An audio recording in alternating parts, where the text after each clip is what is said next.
Ja, takk, president. Jeg har gleden av å stille følgende spørsmål til justisministeren. Organisert kriminalitet blir stadig bedre organisert. Den øker i omfang, og den blir mer grenseoverskridende. For å møte denne negative utviklingen er det avgjørende med et bredt og velfungerende samarbeid fra myndighetenes side.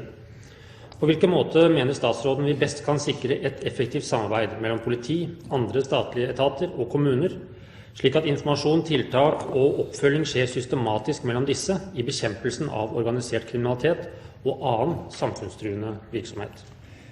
Statsråd Knut Storberget. Ja, president. Aller først må jeg lov til å gi uttrykk for at jeg er veldig glad for at det er representanten Anders Werp som stiller dette spørsmålet. Fordi at jeg vet at representanten som ordfører i Øvre Eiker nettopp gjorde det vi ønsker å motivere til andre kommuner og ordfører skal gjøre for å bekjempe organisert kriminalitet, særlig knyttet til MC-kriminalitet. Og derfor så vet jeg at her spørres jeg av en som er ekspert på området. Mye av svaret for å bekjempe også denne type kriminalitet ligger i det arbeidet som man blant annet gjorde i Øvre Eiker. Vi kan ikke stirre oss blind på, når det gjelder det å bekjempe organisert kriminalitet, at man der teller antall politihoder og gjør den kriminalpolitiske debatten kun til det.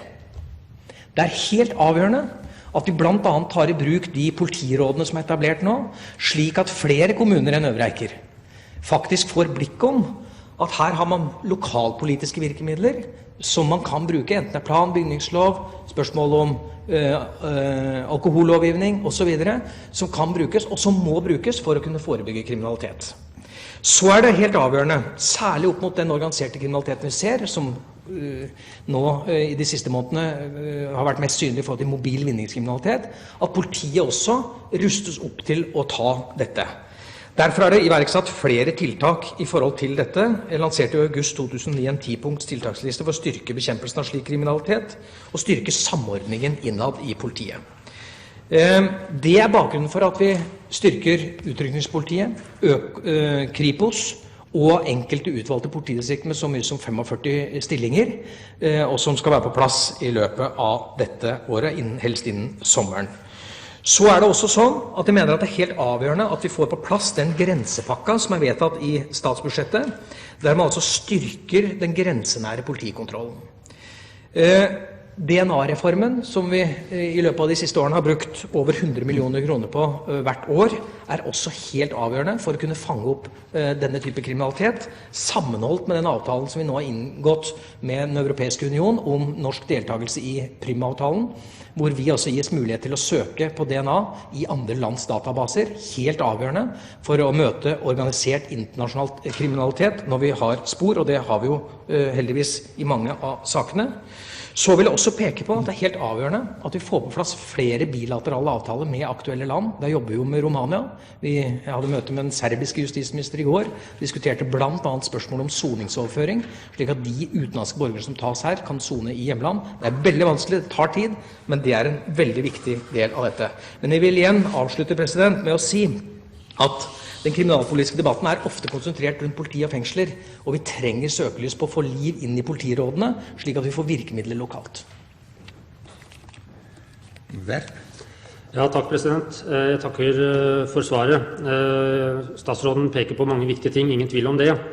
Det lokale fokus er viktig, naturligvis, men når vi snakker om den organiserte kriminaliteten og hvordan den utvikler seg nå, så vokser den grenseløst. Den øker, den blir mer avansert, slik at her er det ikke minst viktig at vi også tenker nøye gjennom organiseringen ovenfra i samfunnet, den overordnede organiseringen for å møte den utfordringen.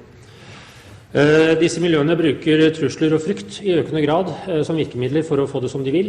Det er store pengesummer inne i bildet. Grenseflaten mot det ordinære næringsliv øker.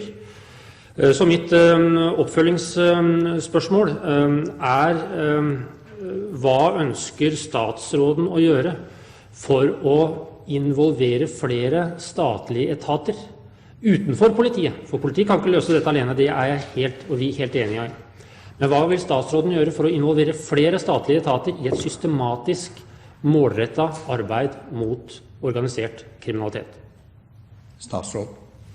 Ja, president. Ved siden av at man har en jobb å gjøre lokalt, så er jeg helt enig om at man må også engasjere flere statlige sentrale aktører. Det har vi jo foraer for å kunne gjøre, og jeg vil nevne 2 spesielt.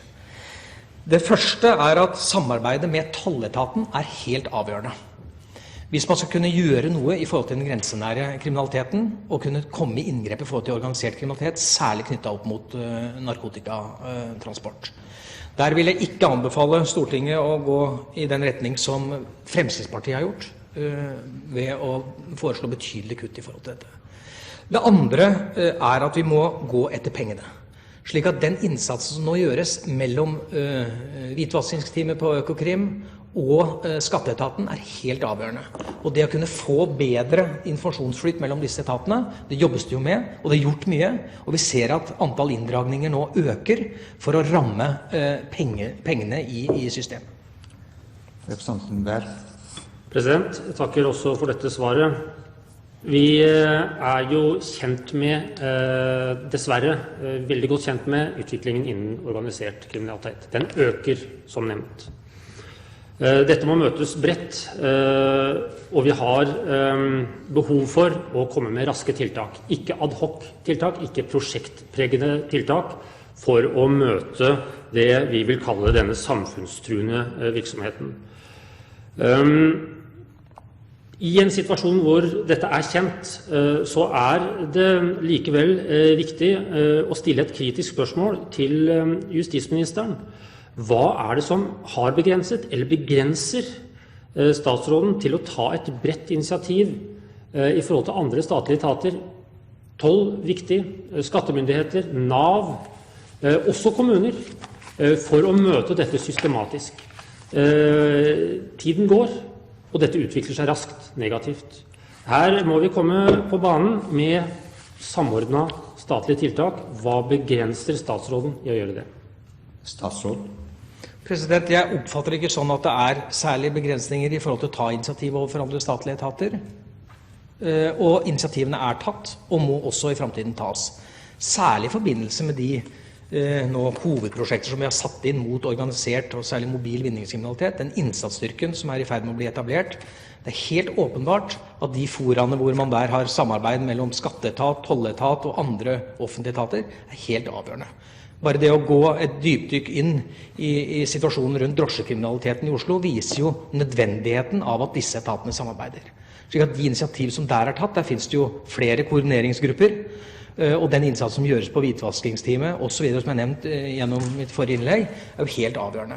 Men regjeringen tar jo sikte på å presentere en samlet plan i forhold til dette, som jeg varslet overfor representanten Werp tidligere. Og det er helt åpenbart at her må flere andre statlige aktører være med. Hvis ikke så vil en innsatsstyrke bare basert på polisiære virkemidler bli virkningsløs.